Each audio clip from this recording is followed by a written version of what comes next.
Alors voilà, nous sommes toujours mardi, mais en fin d'après-midi, enfin en fin de journée, il est 16h passé. Alors, je vous ai dit ce matin que j'allais écouter Minute Papillon d'Aurélie Vallogne. Bah, il était plus court que ce que je pensais qu'il allait me durer plus longtemps. Mais il m'a même pas fait tout le trajet, enfin toute la journée. Alors, Minute Papillon, j'ai aimé certains trucs, mais il y a certains trucs que je n'ai pas aimé non plus, décidément, avec cette autrice.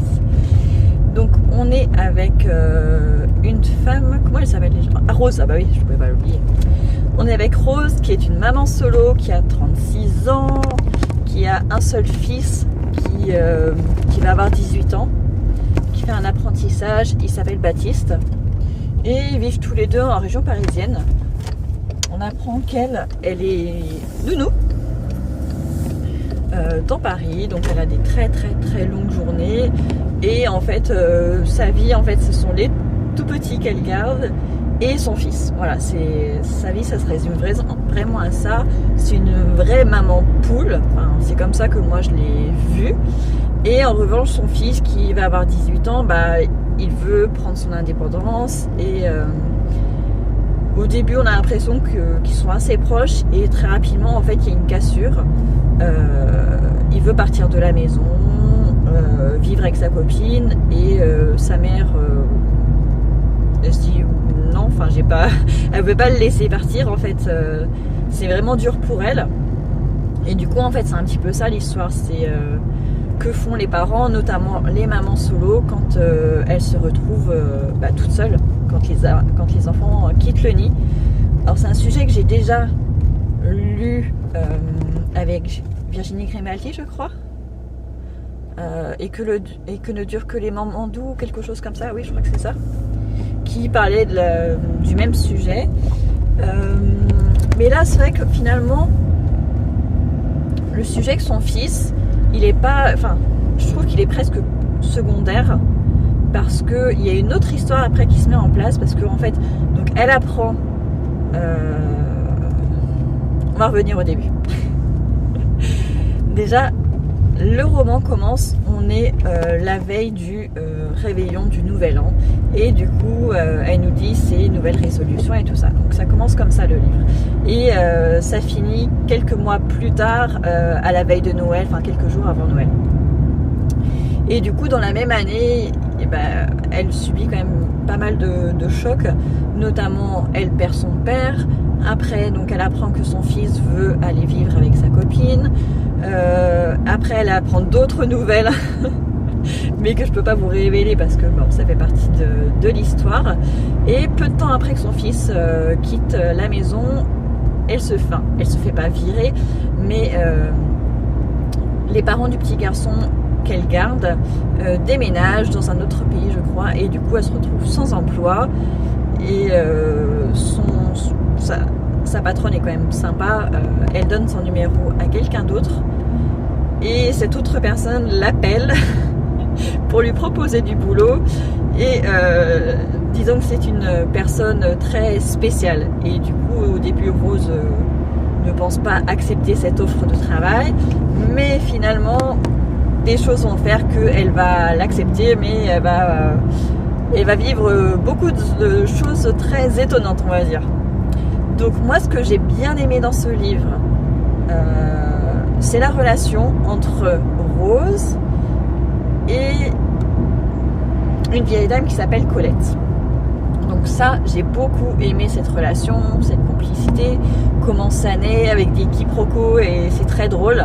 Et en revanche, j'ai pas vraiment aimé la relation de Rose avec son fils. Et surtout, j'ai pas trop compris. En fait, ça aurait dû être le sujet principal. Et ça l'a pas été. En fait, on comprend pas pourquoi ce fils, d'un seul coup, on a l'impression en tout cas que c'est d'un seul coup qu'il fait sa crise identitaire et qu'il se rebelle contre sa mère. Et je trouve ça excessif. Moi, je comprends pas les enfants qui maltraitent un petit peu leurs parents comme ça, alors que les parents en général font tout pour leurs enfants. Je peux le comprendre quand il y a de la maltraitance, mais quand il n'y a pas de maltraitance, je comprends pas comment des enfants peuvent être insolents et pires avec leurs parents. Alors ça, je pense que ça vient de mon vécu, moi qui ai pas beaucoup connu ma mère.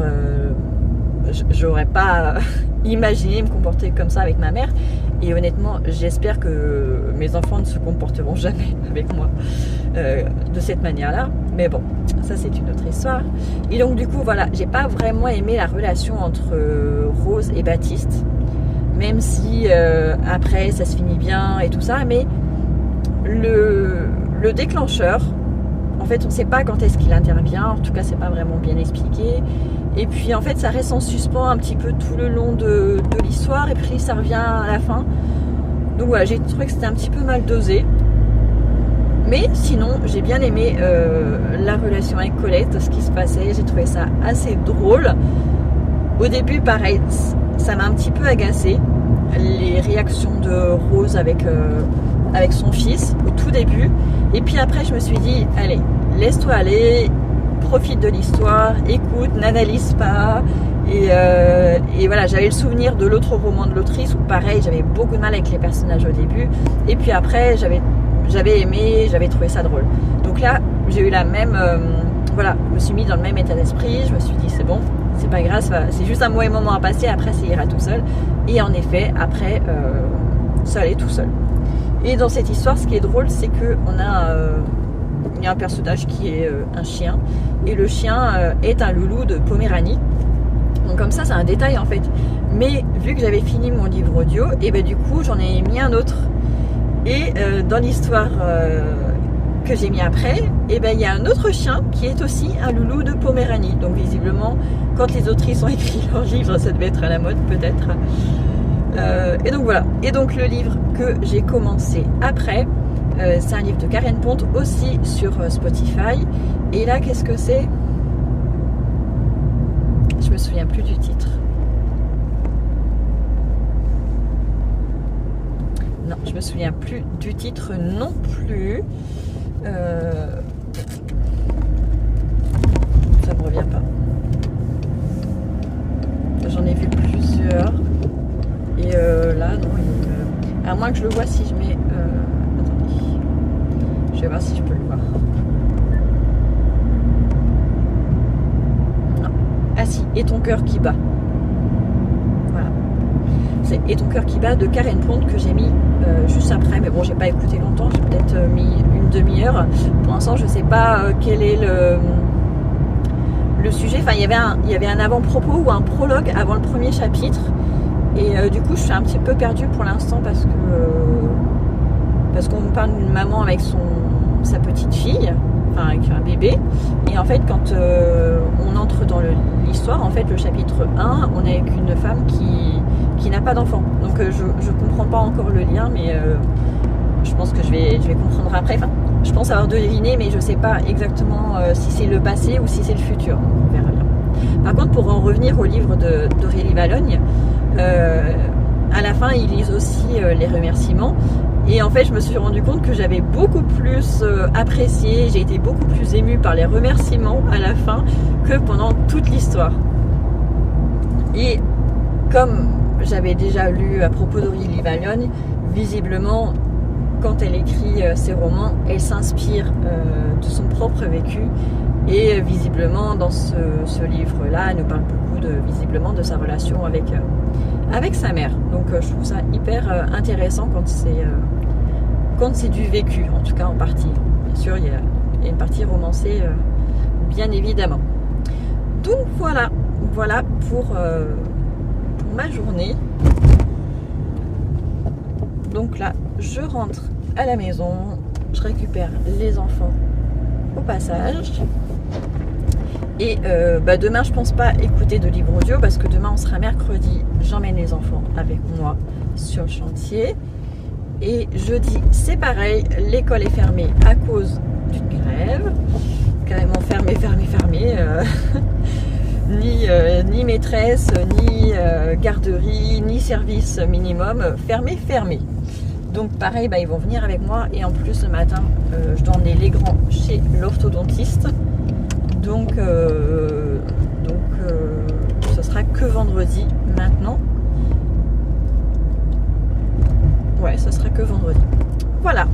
Bon, en tout cas, j'espère que ce petit mini vlog vous aura plu et on se retrouve dans quelques jours. À bientôt.